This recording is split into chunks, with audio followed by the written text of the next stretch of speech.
Guys, he hasn't done a podcast in a year, so don't judge me for talking about whatever the hell I want to talk about. Just go for it. I was lucky. I got so lucky. I found a lady that was buying and flipping over 100 houses a year. And I sold her 70 deals. I made like $1.2 million. Holy smokes. You guys have been too busy lending out money, bro. So you guys will do $700-800 million this next 12 months. That's incredible. Thank you, man. I buy more real estate from my students than I ever bought on my own. Like I bought $100 million in real estate from students last year. Wow. No matter how much you read about water, it will never teach you how to swim. You could read all the books, go to all the seminars, take all the courses, but until somebody actually throws you to the deep end, you're not gonna learn how to swim. 3, 2, 1.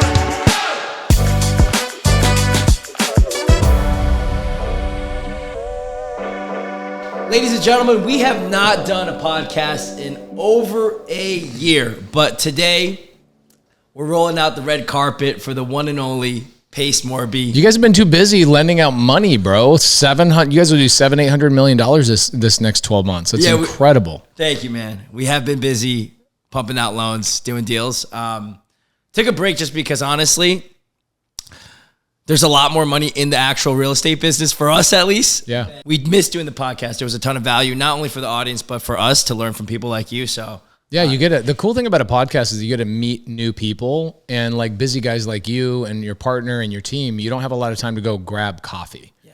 Right. So it's like a podcast really checks that box where you can get to know people and simultaneously give some value to your audience as well. Yeah, I love that. By the way, guys, everybody in the audience, this operation that these guys are running is top notch, great culture, great product, great everything else. And that should tell you something about the people that you are watching, is that they know what they're doing. They're not full of crap, because there's a lot of people I stop by that are just full of fugazi. You guys are awesome, man. What you guys are doing is really cool. Thanks, man. Praise the Lord. Thank you. All right, so let's dive into it. Pace, if the people don't know you, can you just give a little background on who you are? Yeah, I used to be a contractor for a long time, came from a family of 12 kids, and my dad was a contractor, so what did I end up doing? I ended up being a contractor, and had somebody when I was 30, probably about 5 years older than where you are right now.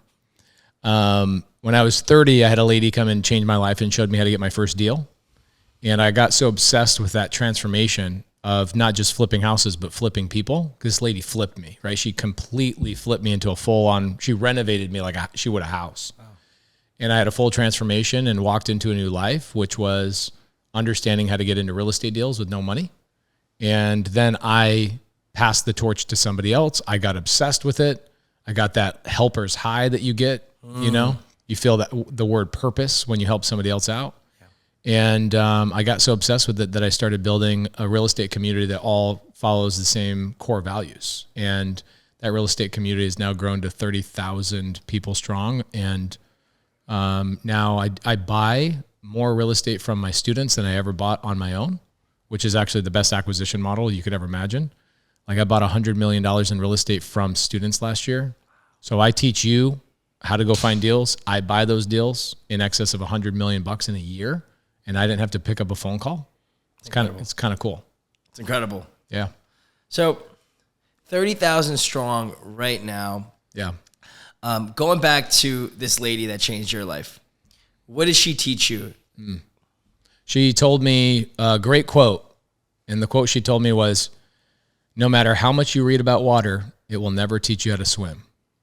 I was like, wait, what? She says, no matter how much you read about water, it will never teach you how to swim. And I didn't know what that meant until she applied it to real estate. She said, you could read all the books, go to all the seminars, take all the courses, but until somebody actually throws you to the deep end, you're not going to learn how to swim. Yeah. And I said, but you know, jumping in the deep end is hard, like cold calling and doing these things. I don't know how to comp.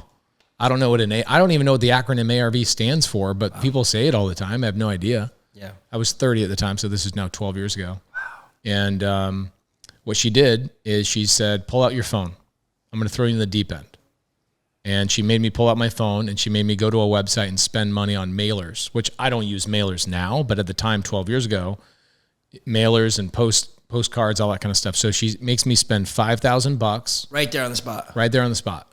Now, where this lady came from is somewhat important. I was her contractor, so I was flipping her houses for her. And then on the third house, she says to me, why aren't you in real estate? And I go, I'm in real estate. Look at me. I'm a contractor. She's like, no. You are a slave to my real estate business. I am in real estate. You are not. Wow. You are a service provider to someone who is in real estate. And she goes, do you know what a notary is? I go, yeah, I know what a notary is.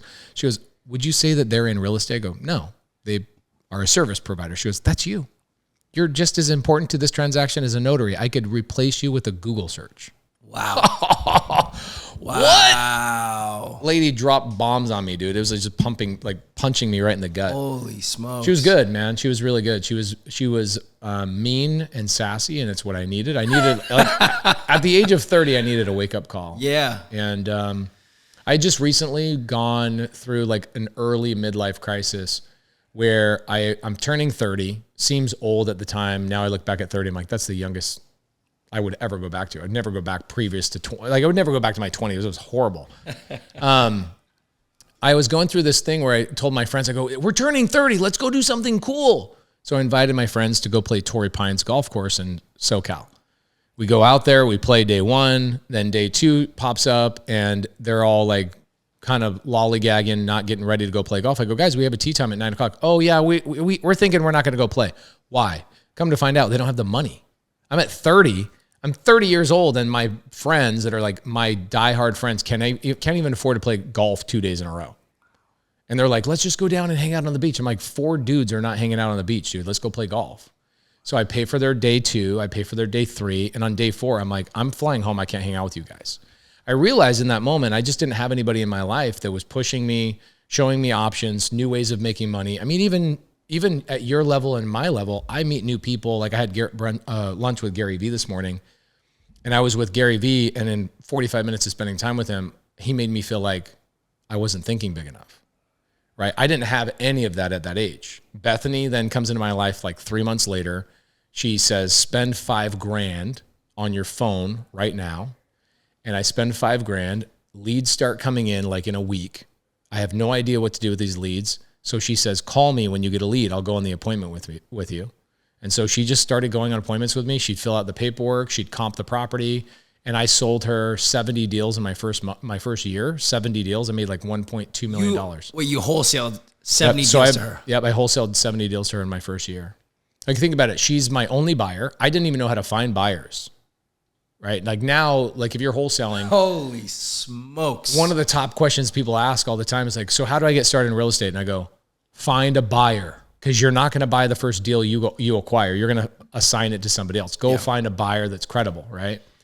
And so I was lucky. I got so lucky. I found a lady that was buying and flipping over 100 houses a year. She was a gangster. And she was pushing really hard at that point in her life because she was trying to retire, like be done. So she'd flip 70, she'd keep 30 every single year, right? And that was her model. She built a portfolio large enough that she went and retired. And that was my last year, or her last year in the business was my first year with her. And so she calls me up a year later, and I've made like $1.2 million. And I'm like, just wholesaling right to her. Yep. And I was a contractor too for like Open Door, OfferPad, and Zillow. Oh, wow. So I was making really good money. I was taking home $1 million a year back then. Heck yeah. But as a contractor. Yeah. So anyway, she retires and I go, oh crap, like what do I do now? I had no idea where to find buyers. So I run into a guy named Jamil Damji. I don't know if you follow him. Yeah, I know Jamil. And Jamil buys 150 deals with me that following year. Partners up with you. I just kept. You kept wholesaling it to so Jamil. I'd make like 30 grand. He'd pop them for $5,000. So I'd bring a deal to him. I'm direct to seller, right? And I'm in the living room. I'm the one getting the contracts. I'd send him over to Jamil. I still have no idea how to find buyers myself. Was it the Astro flipping? Yeah. He's just popping. He's just finding his buyers. He's got his own buyers list, and he's making $5,000. Yeah. I think that first year, him and I worked together. He made $600,000 just co-wholesaling my stuff. Really? Yeah, and then a couple of years. And you're a one-man show at this point. Me and my wife, right? My wife started becoming my TC because I just was like slinging deals all day. I'm doing 10 deals a month, right? Yeah. I'm doing 2 deals, 3 deals a week, and I'm in 3 or 4 appointments every single day.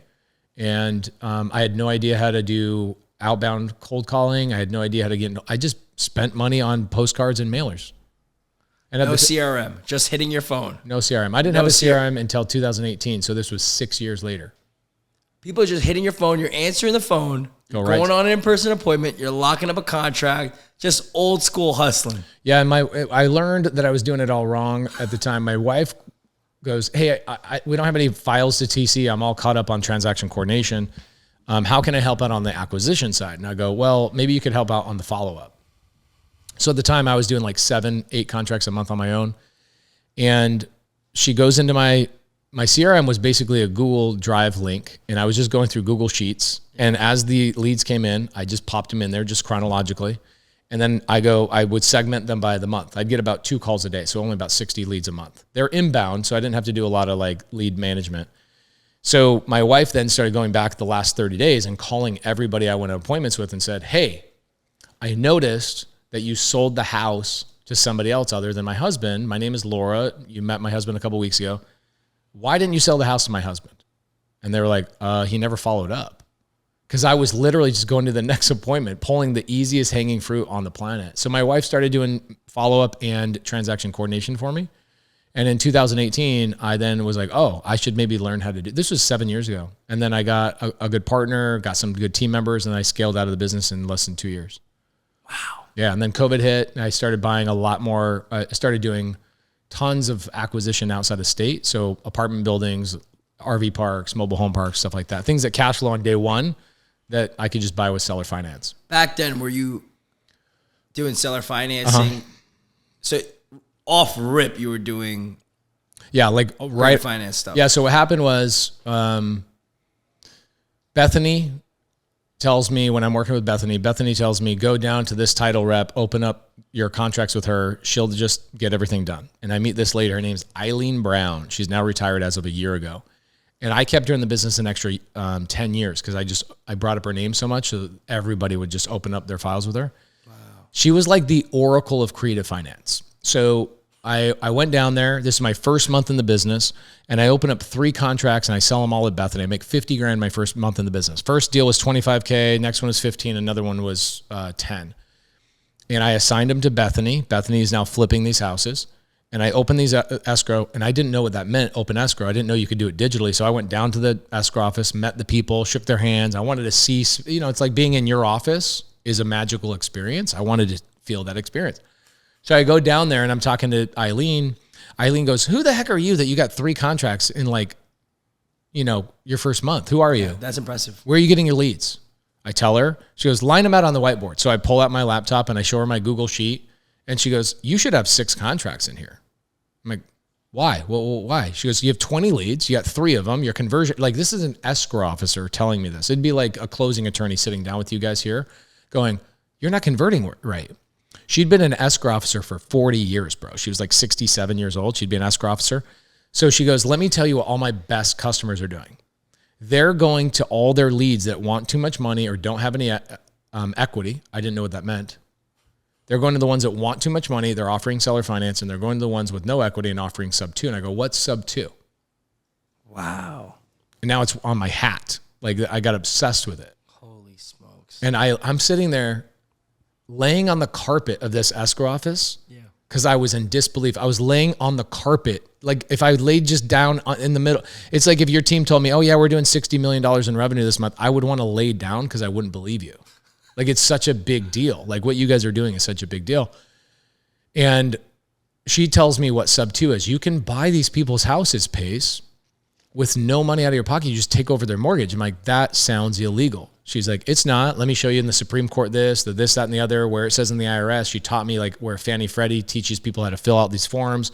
And she shows me in like a 15-hour, like 1 week. I spent 15 hours with her and she taught me everything. Yeah. Wow. I go back to those leads and I get 3 more contracts. Seller finance deal. My first one is a sub 2 deal. Second one is a sub 2 deal. And my third one is seller finance, like straight up, no money down, 0% interest. I still have it in my portfolio to this day. So I'm like, why does not everybody know this? Wow. She's like, well, I'll tell you the truth. They make the water muddy so you think it's deep. I'm like, what the heck does that mean? She says, the old men in this business don't want people to know about seller finance and sub 2 and lease options and wraparound mortgages and contract for Ds. They don't want you to know because they're picking up your dead leads and they're converting them.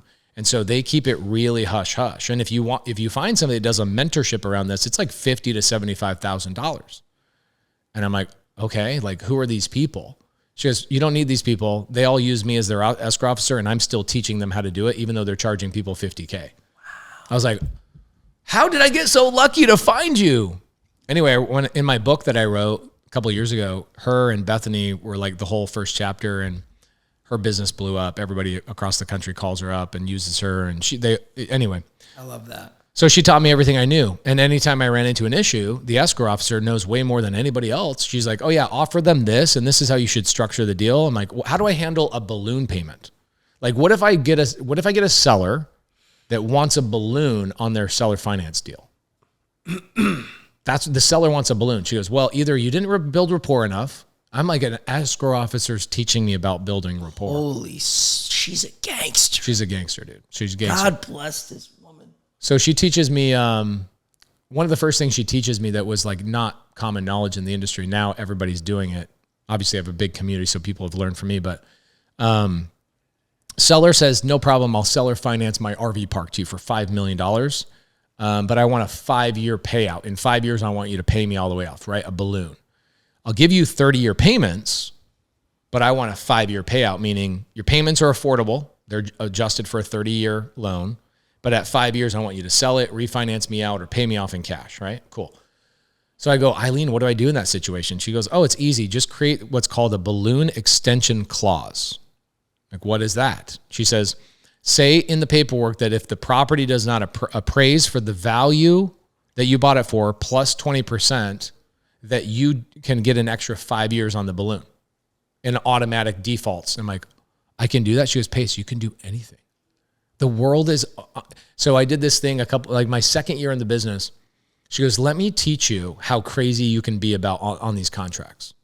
So I get this deal out of Atlanta, and I have this lady, her name's Jillian, sells me a $1.3 million house. I turned it into an Airbnb for like 5 years, no money down. And Eileen goes, let's put in the documents that she has to buy you a steak dinner every time you go to Atlanta. I go, I can do that in a real estate transaction? He goes, yeah, it's a promissory note. And the terms of your promissory note are determined between you and whoever is the other party. I'm like, I can legally force her to take me to steak dinner. She goes, yep, let's put it in the document. So we put in the document. Yeah, you did it. Yes, we did. It's on public record. So like it's the craziest thing what you can negotiate on these seller finance deals. And so she just expanded my mind, showed me what was possible, and she gave me options. You know, I'm sure there's been times in your life where, you know, the option of doing $700 million in loans and doing acquisitions and having a freaking office like this was not the option. It wasn't even in your mind's eye to even have this idea. Somebody came into your life and gave you options that led down a pathway. Who was that for you? Who's somebody that like made a big difference for you? Well, I got a great business partner. Okay. He's he constantly just wants to blow things up. Scale, higher. So, and I'm like, let's take it down a notch. Yeah. But he's always pushing the envelope. But was that the thing that opened your guys' like, why did you guys partner in the first place? Well, we always wanted to create a multi-billion-dollar company. Okay. You're going to do that with your lending business for sure. Yeah. And when you guys first got together, it wasn't lending. No, he was actually brokering loans. Okay. He was brokering hard money loans, and I was wholesaling houses. Got it. And we got together. We both wanted to do what each other. Who got you into wholesale? Jamil Damji. No. I mean, I was 19 and I was YouTube. I was going on like biggerpockets.com. Got it. Okay, cool. Started showing up to networking events.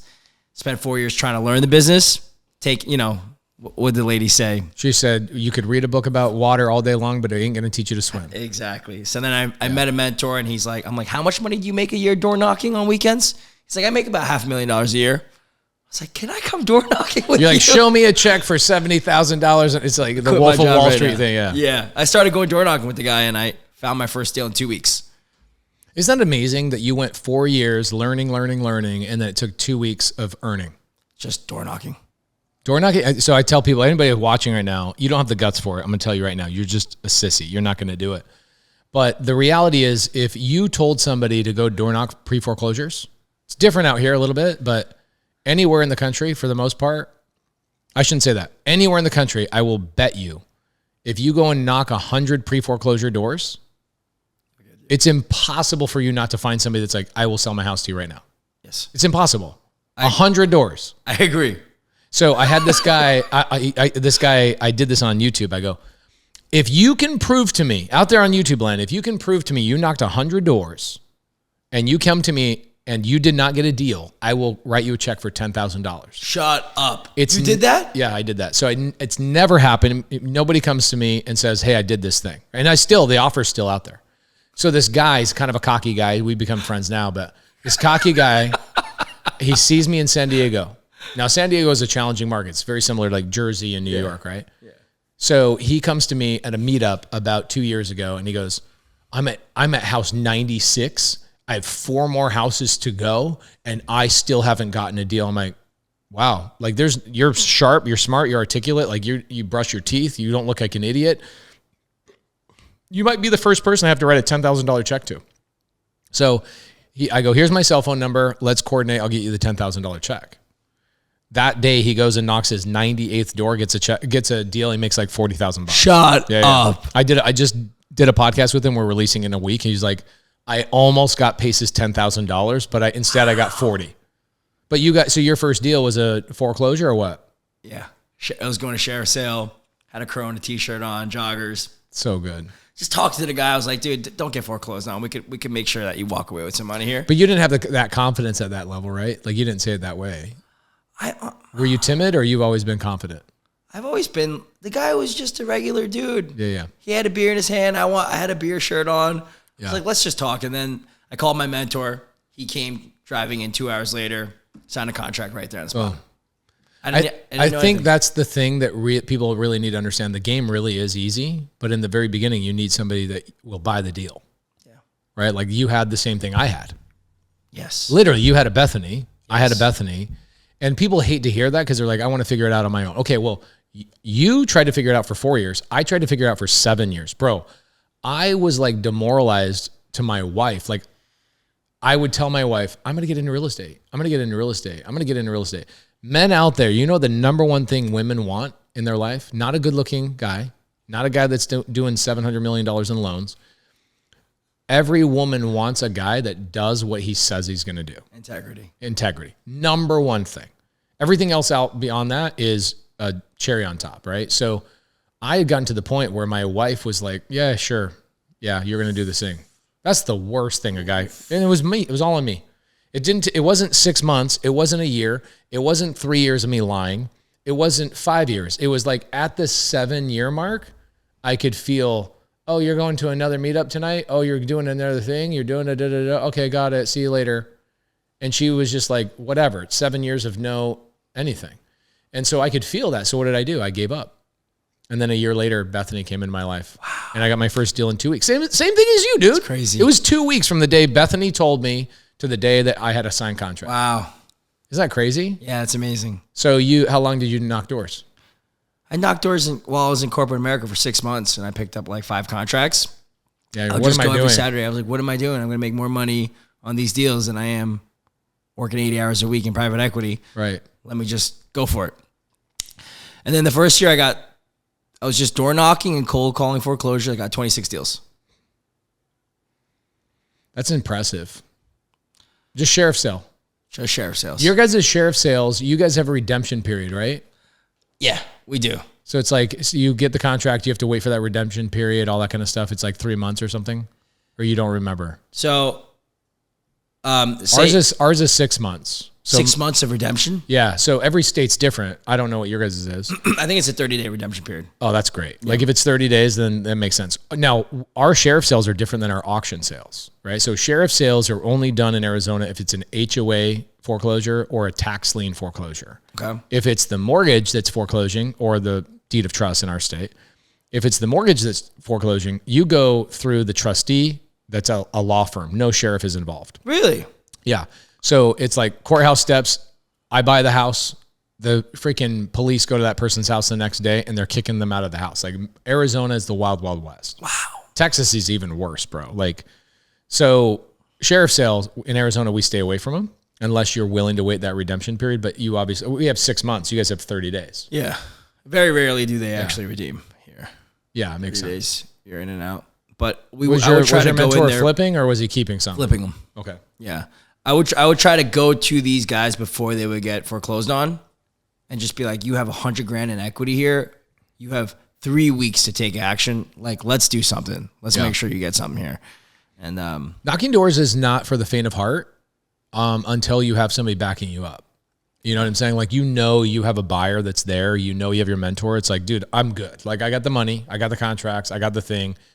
I think that's the big thing. Like, shout out to Bigger Pockets. I wrote a book with them. I love them. They're amazing. But like, they're very anti-guru, which like you guys have you had an info product. They have an anti-coaching mentality of like, oh, people are selling coaching. Yeah, dude. So does Harvard. Like, Harvard also is selling education. Yeah. And how many people go and get a college degree that end up going, I didn't want to be in corporate America? Literally 95% of people. Yeah. So what really people need to understand is like, who is going to buy your first deal? So if you guys have not done your first real estate transaction, ask the question, don't ask the question, how do I get my first deal? Say, who's going to buy my first deal? And that will be your first step. Literally, that was your first step. It was my first step. That's a good point. You have the confidence now to know that when you make an offer, it's going to stick and you could close. I got my proof of funds. Yeah. I got my contract. I don't have to learn contracts. Yeah. You're telling me I don't have to learn contracts because your mentor is going to come down here and just get the thing done? And more importantly, I have no idea what a transaction coordination looks like. I have no idea what XYZ PDQ. I don't know what it feels like. I don't know that contracts can fall out of escrow. I don't know any of that kind of stuff. But if I have a buyer that's seasoned, is like, walk you through the whole entire thing and just do it for you. I have a question on that. Yeah. You bring that up because I accidentally started doing that for my mentees. Yeah. Like, I just had a bunch of people from New Jersey lock up a deal under 30 days, make $20,000, $30,000, $40,000. And I looked back and I was like, wait a second. Everyone that got a deal in my community seemingly is in under 30 days were all New Jersey people that made a cold call, didn't know what to do. I sent one of my VPs out to go on an appointment with them. They lock it up. I put up all the money. We close the deal, and then they take a profit, and they learn the game, right? Yeah. So I was like, why don't I just open this up for every single person in my community? Yeah. Set up an appointment. My team will go out, lock it up. We'll handle everything, and then we'll partner on the deal, right? Is that what you've done? It's exactly what I've done. It's exactly what you've done. Now, I've done it. Here's why when people say Pace has built a crazy community, this is what I've done. Okay. So like yesterday, I came in, I spoke for Aspire. I'm there with like Mr. Wonderful, Kevin O'Leary. Yeah. I'm with David Goggins, and David Goggins sees me. So Pace, what's up? What are you doing? Blah, blah. I'm like, I'm going to a meetup with my community. He's like, again, with these meetups, type of thing. I spent more time with my community yesterday in Jersey than I did at the Aspire tour that I was paid to speak at. Wow. I use the speaking engagements to go spend time with my people. And then what I do is I build up leadership in every city. Yeah. Okay. Just like Jesus would with his disciples. Yeah. You treat it like a church. Okay.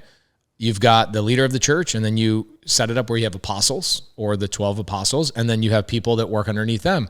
And so Jesus can't touch everybody by himself. That's why he had a team, right? Yeah. So you go out and you get deputies, so to speak. So in every single city, I have about 100 leaders. 100. I mean, we're 30,000, bro. I better have at least 5,000 leaders. So in every like major metro, which is about, I'd say 150 major metros, I have probably on average 100 leaders. So about 30% of my community is somebody who will go, I will buy your deal. I will fund your deal. I will go on your appointment. Like, that's how big we are. And the way I cultivate that is I literally travel around the country. So like on October 15th, I leave with my wife and my kids. We pull our kids out of school, and I will go to 120 cities back to back. And I will meet 100,000 people in person, and 30,000 of those people will be my students. And I will meet them face to face, shake their hand, make sure they all get a deal. And the way I structure those meetups is I go, anybody's included. Like, even if you're not a student, come out to the meetup. They're all free. You'll have to buy a taco because we'll have a taco truck. Well, you have to buy a taco. So creativenationtour.com, check us out. I'm even going to Fargo, North Dakota, Sioux Falls, Iowa, places I never even knew existed, right? Wow. And what I do is I go 4 hours every night. So from 5 to 9, 5 to 7, we're doing deals. So what we do is we go, all right, we're doing direct to agent outreach. What we're going to do is we're going to find, 500 listings that have been on the market over 100 days. 500 listings that have been on the market for over 100 days. Okay. So agents are in pain. They don't know what the heck to do. We'll then filter those down to low equity, which will probably be about 40% of those. So we'll have 40 houses that have no equity that have been listed for over 100 days, and we submit sub 2 offers. And what ends up happening is you have 10 teams, and all 10 teams work on those 4 houses on each team, totaling the 40. And everybody walks out with at least 1, maybe 2 contracts on every single team. So you walk away with 20 contracts in a 4-hour period. Like, think about it. They've already been on the market 100 days. You already know the game very well. They already know their client doesn't have any equity. We already know that their interest rate is 3% or lower. And we're going to them and go, let us solve your problem. Boom. The buyers are on the teams. So I'm not going to buy the deals because I don't buy in Fargo, North Dakota. Wow. In Fargo, let's say Chris Neer, like, I know every member that's a leader personally, right? I hang out with them, go to dinner with them, right? I'm a lunatic. So if I go to Fargo, North Dakota, I know Chris Neer and I know Preston Dahl and I know all the other leaders. Yeah. I will pair them up on teams where newbies that have never done a deal before will be underneath them. That is their Bethany, right? Or your mentor. And so I'll go in there, I'll create the energy, I'll stir everything up. We go very fast. We create, and we make sure that everybody in the community does a deal. And the way we make sure they do that is we pair them up with somebody that's going to go on the appointment or do the thing or has the proof of funds or, the same way you're doing it. Wow. Now, how you cultivate that is hard because, like, being Jesus ain't easy. The Jesus of real estate or whatever you want to call it. Going and leading a team is not easy. Leading a team is not easy. Leadership is sacrifice. And the sacrifice is I got to take my personal time, taking care of myself a lot of times to make sure that I go out and I do the hard thing. So, for example, like, if you went out to your lending team right now and you slanged deals all day long for a week and you set the new record for the team, would your team perform better or worse? Probably better. Way better, right? Because the leader who they look up to is like, this is what's possible. Yeah. So I have to go out in person. This is the thing that the algorithm can't do, YouTube can't do, Instagram can't do. I have to go in person and go, we do 39 Zooms a week in sub 2, 14 hours a day of live support every single day for a lifetime. But the number one thing is the way you and I got our first deals. And so the way I set up sub 2 was, hey, we can do all the things that everybody else is doing, but the one thing that was the difference for me is that somebody was face to face with me. I could smell their freaking breath, Bethany. And she made sure she was on the appointment with me signing the contracts, right? And it's the same thing. If you just tell your LOs, right? You tell your dudes down here, go sell a loan, and they've never done it before, it's not going to happen. Yeah. So why would you do that for these guys, but not? So you did a great job. No other educator does that. They're like, watch the videos. I did it it was by accident. I was like, this works. It does. It's incredible what you've done, by the way. It's hard. It is it's very, very hard. So you go out.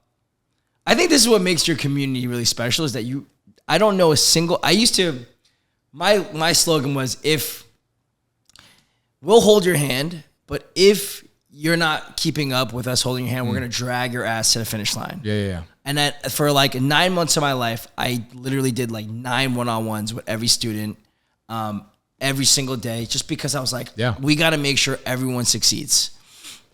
And then it started to grow a little too fast. And I was like, I can't do one-on-ones for the rest of my life. As much as I loved the one-on-ones. They were one of the most rewarding things.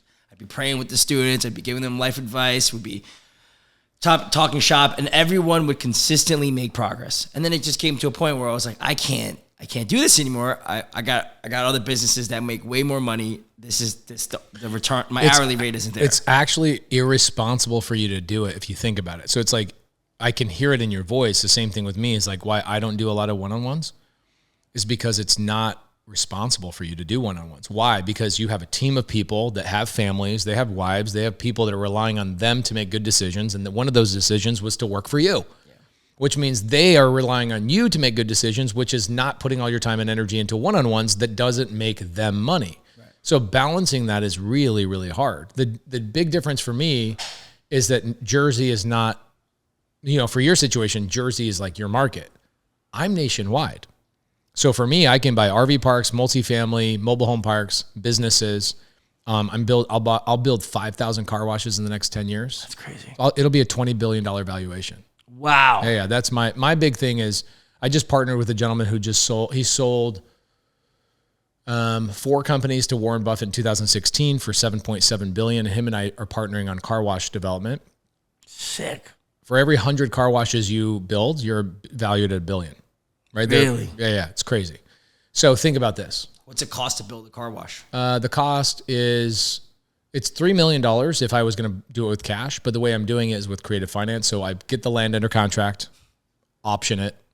I go to the developer partners with us on the development. He gets paid more for getting paid late, if that makes sense. So he comes in with his lines of credit. He does the development. We stabilize it. Then we go get a refinance. Maybe I'll use your lending company. Maybe you guys can create a product for me. And we'll refinance after we're stabilized and we're in the deal for no money out of pocket. No money out of pocket, but your total basis is like $5 million now. With Our total basis on the loan is about $5 million. $5 million. But our cost of acquisition, development, all that stuff, we're about $3 million. Gotcha. Yeah. Gotcha. Out of pocket, almost $0. Zero Your dollars. equity multiple is like insane. It's infinite. Infinite. Yeah. Yeah. So you're making $50 million on 100 car washes. I'm making $500 million on 100 car washes that you came out $0 for. And then the cool thing is, like, I'll go to I go to my students and I go, hey, I will give you 10% of this car wash for bringing the land to me. So I teach them the creative finance. So they go negotiate the land. They go to the seller and go, hey, seller, you want this? You have this half acre for sale for $300,000. We'll pay you $400,000, but we want to pay you in 24 months. This is insane. Yeah, it's creative finance. It's like forcing somebody to take me to a steak dinner in Atlanta, Georgia. So they go tell the seller, hey, we'll pay you 25% over list, but we want you to give us 24 months to pay you. No interest, because we're bundling it all involved. We'll give you $400,000. They subordinate. We bring in our development partner. He brings the first lien, construction financing, builds it out. Yep, and I'm not bringing any of that stuff to the table. He builds it out, and what does he want? He's the developer. So what he wants is me to not nickel and dime him on pricing, and he wants to throw an extra $100,000 of cost in there so I don't have to bring any money to the table. So it's crazy. It's brilliant. It's the smart way to do brilliant. it. Yeah, so think about this.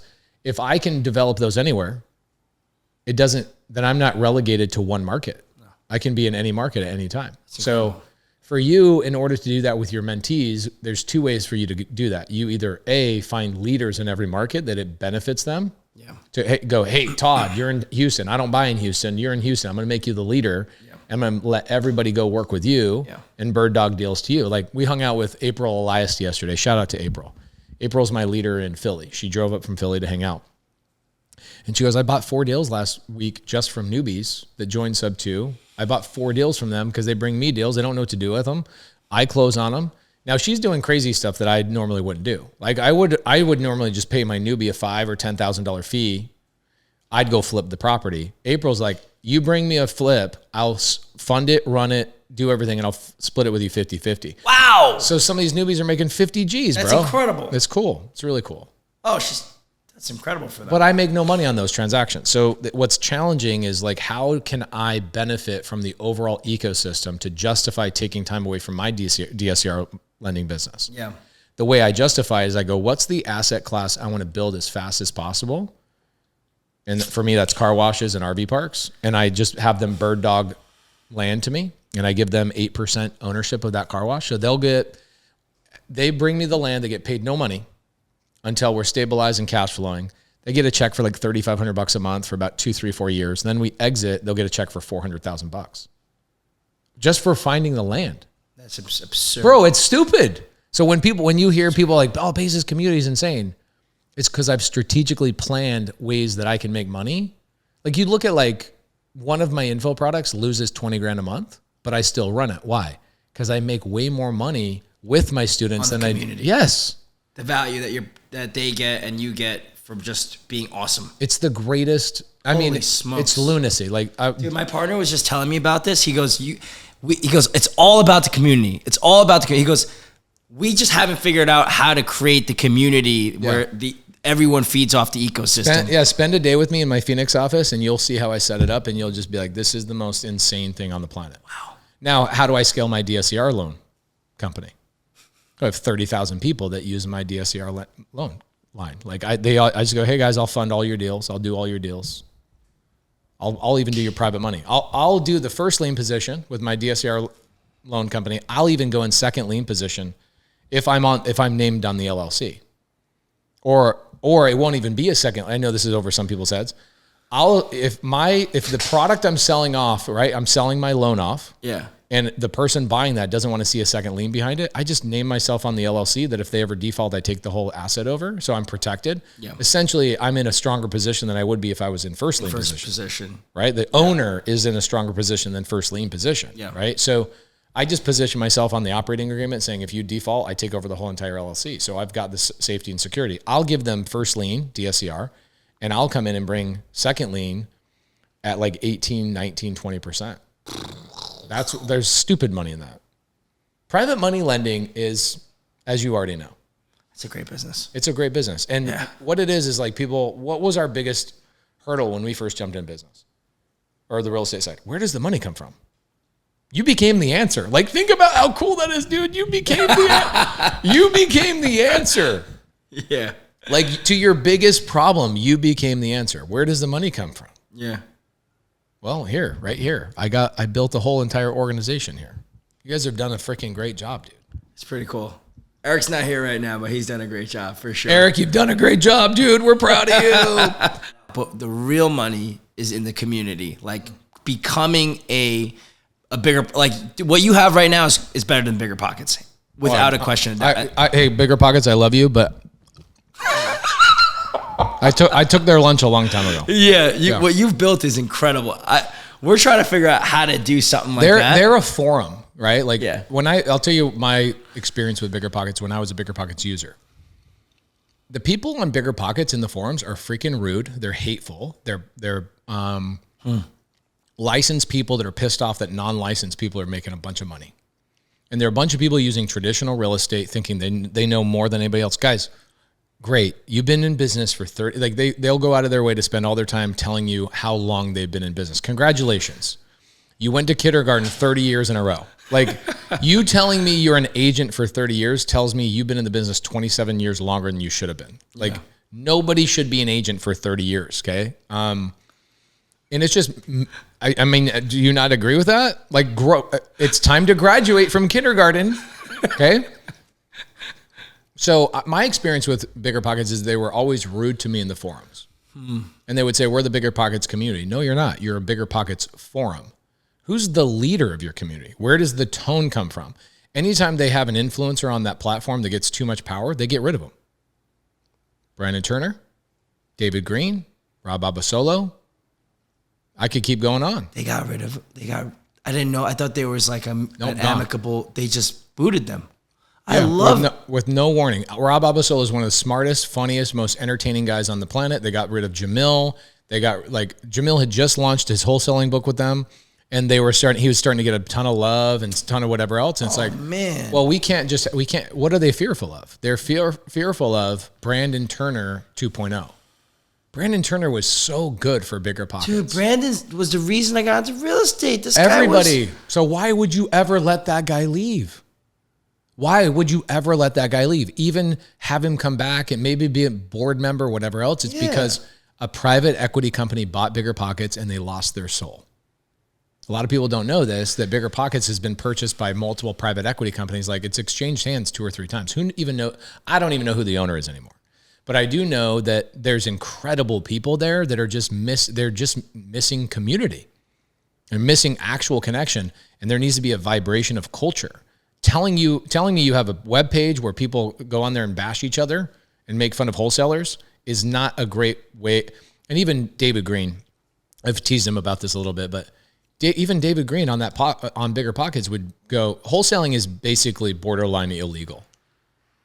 First off, not even close. Not even remotely close. Yeah. It's so ill-informed, right? And so they just hate wholesalers. They hate the off-market thing. And I'm like, do you know that most fix and flippers buy their deals from wholesalers? Like, I don't know where. That just tells me you're not doing much business if you don't understand how important a wholesaler is to a local market.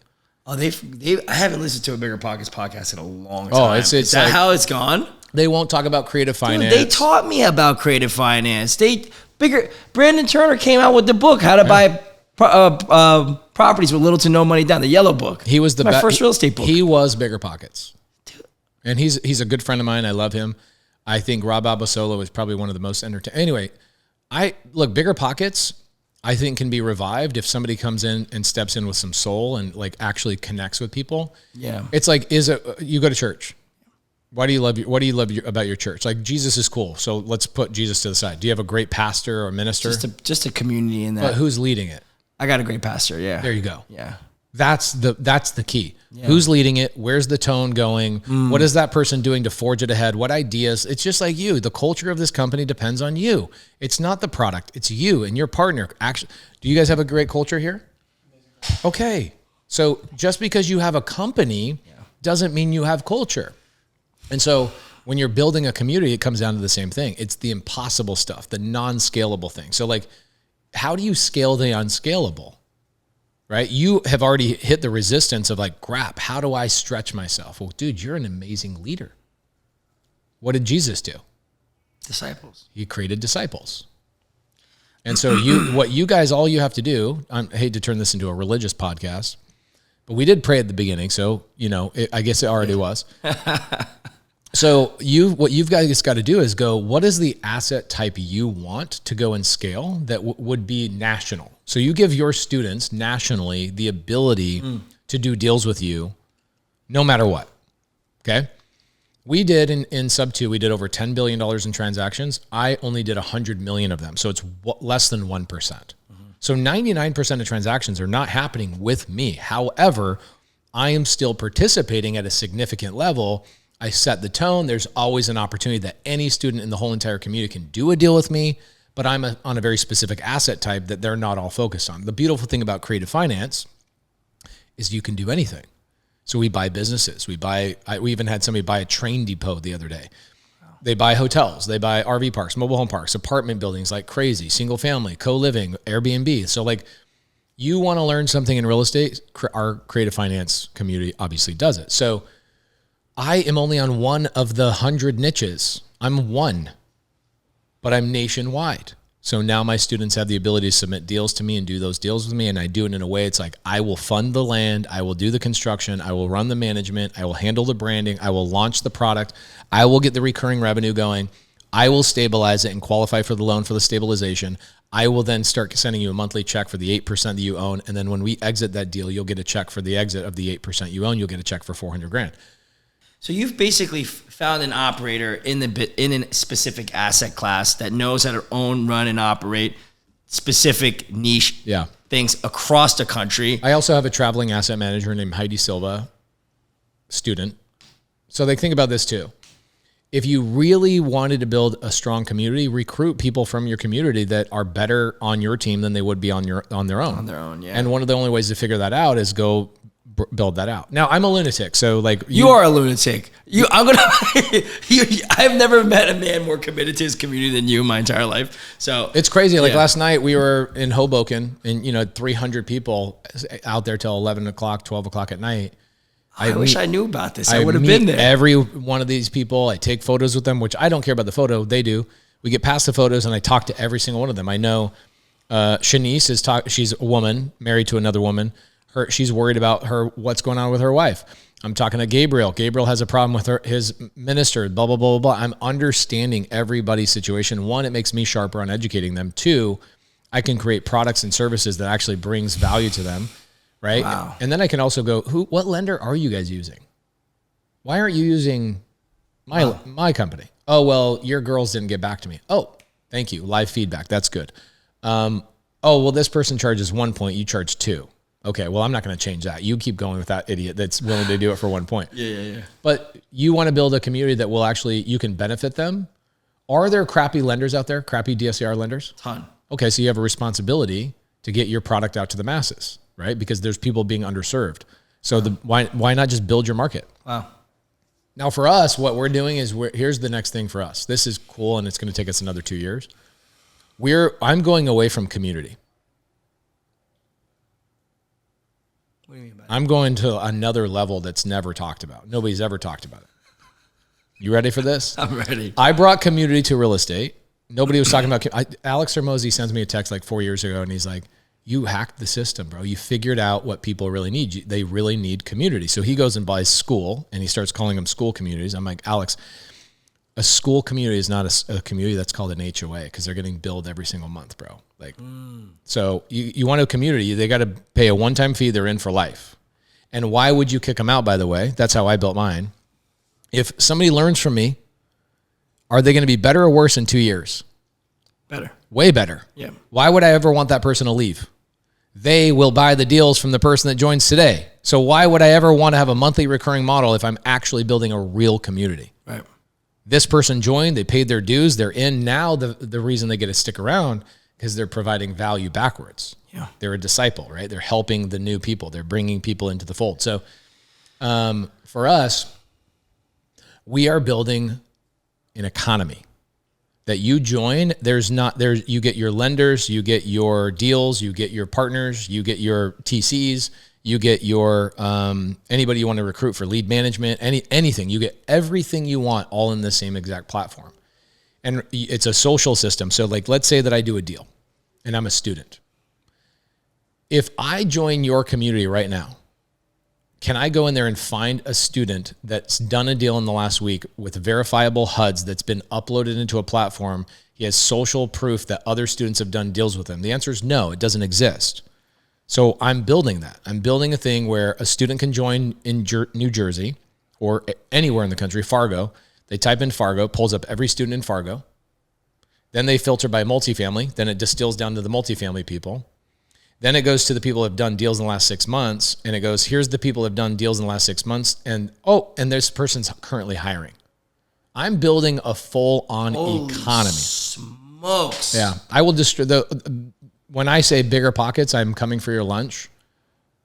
That's crazy. It's crazy. That's insane. And here's the cool thing. You learn, let's say you join Sub2 or, in your community, this is just an idea for you. I want everybody to build communities, not forums. I don't want people doing the crap that they did in the past. I got burned by educators in the past that charged me $50,000 and had no deliverables that were actually helpful. They're not bad people. They just had a bad model. The right model is what you were doing, bro. Like holding their hands, doing the thing and loving on people. That's the right model. It sucks. Being a leader sucks, dude. It does, yeah. But you are a leader. You're a phenom, right? You and your partner are phenoms, and you have this insane calling to go and change people's lives. You know that. You've known that for a long time. So, and by the way, again, Bigger Pockets, I love you so much. And I think what will happen is Bigger Pockets will reinvent and they'll see the error in the way of not building actual community. Yeah. But what's going to happen is in less than 12 months, you will start hearing me talk about I'm the Sub2 economy. Meaning you join, there's not a single thing you can't find within 30 seconds. And it's not just find, it's verifiable. Do you have students that borrow money from each other in your community? I'm sure it's happening. Yeah, I'm sure it's happening. I'm not aware of it. I'm not tracking. Cool. So we are aware of it. I encourage it, but we have like safety course and ethics course and stuff to make sure that they're doing it the right way. We're creating a social system where it's like, if I want to raise money in the community, I will have badges and awards that say, I've paid my lenders back. Here's a video uploaded from my lender that says this person pays their money back. Here's the proof. Wow. So now what you'll do is you'll create a points-based system that shows people like, here's the most vetted borrowers. So it creates a gamification. And then once a year, whoever hits 100,000 points in my community gets invited out to like Tony Robbins' house or something cool like that. And I'll go spend $1 million creating this special event for them, for the people that earned rewards. Guess what it costs them? Nothing. What it does is it brings deals to me. It brings loans to me, and it is a full-on economy. So wow. I will take over all of real estate in less than 3-4 years. That's incredible. Yeah. And you guys are welcome to copy everything I do. We're gonna try our very best. People certainly will. People with a good heart should be doing it, right? Like, I'm sure before you were the creative director, I'm sure you worked for people that you didn't like working with, right? Cool. So like, think about how you've changed people's lives, dude. Like, you deserve to go. People deserve for you to go bigger. Thanks, man. Yeah. Thank you. So I'm gonna side with your partner and say, let's go triple this whole thing. Sometimes you gotta slow down a little bit. You do. And what about? So you have kids? No. Why not? I just turned 30. How long have you guys been together? A little over a year and a half. Okay, good. Year and a half. All right, cool. She's the best. She's the best. But she doesn't want kids. She doesn't want kids for another like 4 years. I'm gonna have to freeze my sperm. Well, tell me. Vámonos. Yeah. Vámonos, mi amor. Is she I'm Hispanic? trying to pop these kids out. What's that? She Hispanic? She's Hispanic. Yeah. She's 24. She's a little younger. Oh than yeah, me. she's young. Yeah. Yeah. Okay, So. cool. Here's the thing. You are ready for kids. It makes sense that she's not quite ready for kids. My wife and I didn't have kids, so she was 32 and I was 36. So like, you got time. Yeah. Wow, dude. So half Asian, half Hispanic. Yeah. Good for you, bro. Yeah. I'm the black sheep of the family. Okay, you're the one Asian that shows up to a Dominican party, dude. Koreans are the most racist people on planet Earth. Oh, Korea. I lived in Korea for a couple of years. Did you? Yeah, I was a missionary for 2 years in Korea. That's where I learned how to knock doors. I speak and write Korean, yeah. No, dude. Yeah.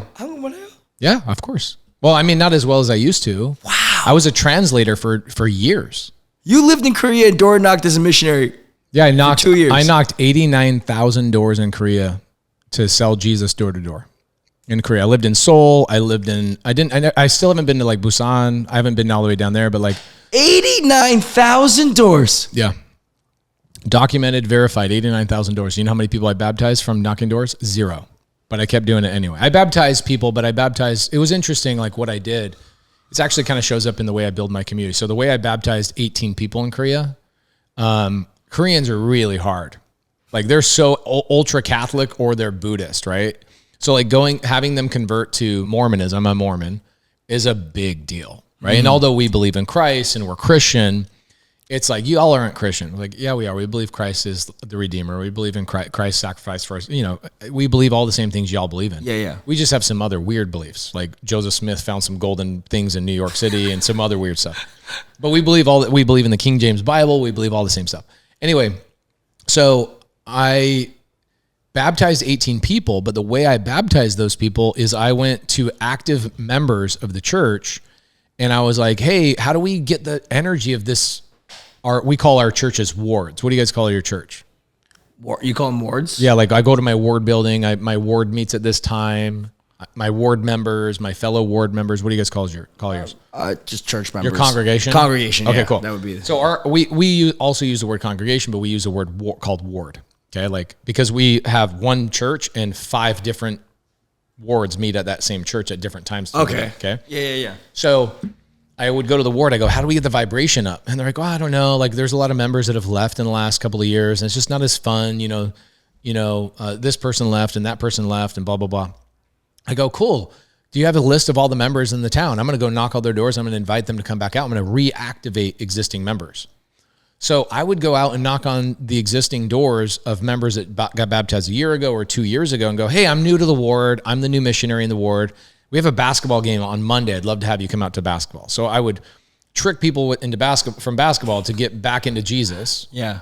Because that's what works. Yeah. People want friends. They want to be connected. Yeah. And what ended up happening is I just started getting referrals. People are like, dude, I'm going to bring my friend to the basketball game on Monday. Wow. And I baptized everybody through basketball. Wow. Yeah. Not even knocking doors. But here's what was interesting about, guys, he hasn't done a podcast in a year, so don't judge me for talking about whatever the hell I want to talk about. Just go for it. Yeah, it's fun. So what was interesting is if I stop, so I'm not getting any baptisms from knocking doors, right? Yeah. I'm 20 years old. I'm in Korea, barely speaking Korean. And it wasn't until Elder Chun, one of my missionaries, he did not speak English, and I was paired up with a guy that was born in Korea, only spoke Korean, refused to say a word to me in English. He forced me to get really good at Korean. Wow. Yeah. But it's like biblical Korean. Anyway, whatever. Oh, the hard Korean. It's the hard crap. Yeah. So I kind of talk like an idiot. So we would go knock doors, and then we would see zero success from knocking doors. Yeah. Okay. And then what would happen is, all of a sudden, I'd quit. I'd go, I'm not going to knock doors anymore. I'm going to go focus on the one thing that brings in baptism, which is reigniting the community. Yeah. Okay. And I'd go focus on this, and then baptisms would go to 0. It was like the Lord told me, you need to be grinding every day and showing me that you're worthy of these blessings. And so anytime I paused door knocking, which I never baptized out of 89,000 doors, never baptized one time. Wow. It was just a great lesson for me. So like, you got to chop wood and carry water every freaking day. Yeah. You know, and I'm sure that there's times where like your guys might question something, or maybe when the events you guys go to, it's weird how you'll be blessed with the weirdest outside things because you're doing the thing you know you're supposed to be doing. You know what I'm saying? And you think, oh, well, I should deviate and go focus on these things. Your lending company could be an example. Like, we go to an event, we're with our cowboy hats, we're the wild guys, blah, blah, blah, blah, blah. But it wasn't somebody at the event that maybe uses your lending company. It might be a referral to a such and such that makes a deal happen or something, whatever. Yeah. I don't know the perfect example for you guys, but I just learned, like, whatever the KPI is that the Lord tells me I need to be doing, I'm going to do it every day because I know that the blessings I'm getting from this other angle are coming as a reward from doing this thing. What is your number one KPI? Currently? Yeah. It depends. I have 9 companies. The number one KPI, the number one obsession I have that I'm driving for that like gets me up in the morning is I have a team of women that run most of my companies and I want all of them to retire. And so for me, if every deal I buy, I put 20% into an employee pool and I give them shadow equity, which means if you leave or you get fired during that time period, you lose your equity. So stick around, do your job. Let's go drive the company forward. But as that 20% matures, that goes into a pool for anybody that sticks around. And so they vest at like 5-7 years. Really? Yeah. So a lot of them are single moms that like I had a lady, her husband died, cool. Other ladies that they're whatever happened to them in their lives. I'm like, I want to retire you. Can you explain that to me a little bit more? Yeah. So you got let's say I buy an RV park. Okay. I buy an RV park for $5 million. I'm buying my stuff on creative finance. So we need to talk about how I got I didn't get a loan. Obviously the seller financed it to me. $5 million. That's my basis in the deal. Yeah. 20% of that would be $1 million. Yeah. Right. So what I'm doing to them is I'm saying, hey, as this asset appreciates and goes up in value, you guys they get 20% of the cash. Okay. Cash flow that's coming in. And they get 20% of the future appreciation. So let's say it goes from 5 million to 10 million over the next 15 years. They split, they get an extra $1 million in the pool on top of the cash flow. Does it only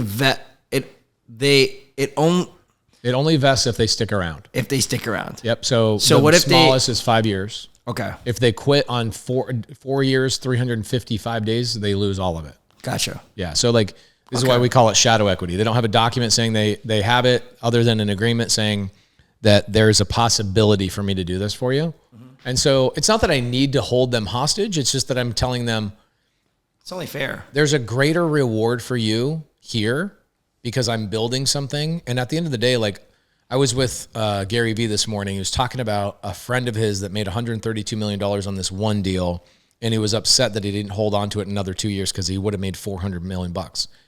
And I'm like, okay, at some point, whether you're worth $300 million or $8 billion, your life really is not going to change that much. I agree. So for me, I look at it and I go, my mission needs to be more about the people that have not achieved what I've achieved. And so that's what keeps me driven and understanding how do I retire these girls by actually buying real estate. And if that's my number one KPI, guess what happens? I buy real estate. Where do I buy the real estate from?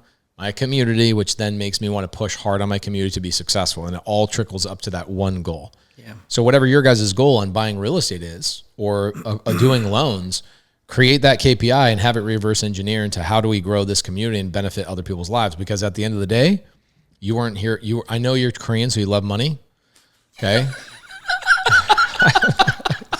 I know you love money. But at the end of the day, what were you born to do? You were born to freaking change people's lives. Yeah. So go change. Here, what's cool is change these people's lives in your community. They all make more money by the more focus you have. That money trickles down to your team. You and your partner take 80% of it. Give 20% of it away. What do you care? Yeah. Make all these guys rich. Yeah. Make it like Wolf of Wall Street 2 up in here. Like everybody in here wearing Rolexes and stuff. Kind of have that vibe going on. Our mission statement is creating millionaires through real estate. Yeah. And it starts with the people that are here right now, our investors, our community, our borrowers. And we're getting close. We're doing it every day. We're chipping away. Yeah. We sell deals to people. Dude, you're 30. I got my first deal at your age. That's wild. You are 12, 15 years ahead of me, dude. Like, think about what you will accomplish. I look at guys like Grant Cardone, good friend of mine, been on the TV show a couple of times. Dean Graziosi, these guys that are 55, Dean's 56, Grant is 67, dude. Grant's killing it, man. He looks good. When did he buy his first multifamily deal? He was 52. Really? Tell me you are not winning. Put that into perspective. Put that into perspective. Get a couple of these guys as your heroes and just look at them and go, if I have accomplished that by his age, I feel like I will have won. But then realize that you are 12 years ahead of me already. Maybe even more. Right? You and your partner are so far ahead, dude. Oh my gosh. You won't be Grant Cardone's age for 37 more years. Literally 2.5 times your age. That's wild. And look what you got, dude. Yeah, praise the Lord. Yes, guys. I don't know where you're putting this, YouTube or wherever you're putting this, but give this man some freaking love. And what's the name of your guys' community? Deals and Dollars Academy. Deals and Dollars Academy. I feel really inspired with what you taught me today. I'd love to. I feel inspired. I wish I could jump in a time machine and jump back to 30 and know what you know, dude. Like, are you kidding me? I appreciate that. Thank you for the time, man. This has been fun. Thank you.